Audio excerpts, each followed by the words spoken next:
नमस्कार मित्रांनो, आज आपण बघणार आहोत नागपंचमी स्पेशल पातोळ्याची रेसिपी। सर्वात आधी इकडे मी तांदळाची उकड काढून घेते आहे व आपण व्यवस्थित आता मळून घेऊया पीठ।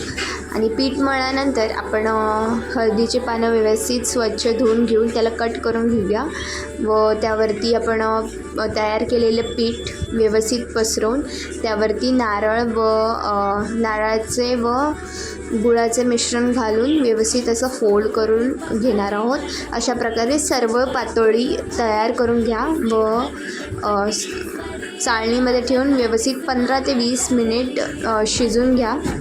अशा प्रकारे तुम्ही बघू शकता आपली पातोळी तयार होते व असे हळूच पण हळदीच्या पाण्यावरनं काढून त्यावरती तूप टाकून घेऊया। तुम्ही बघू शकता आपण नैवेद्य दाखवलेला आहे नागोबाला। तुम्ही पण ही रेसिपी नक्की ट्राय करा।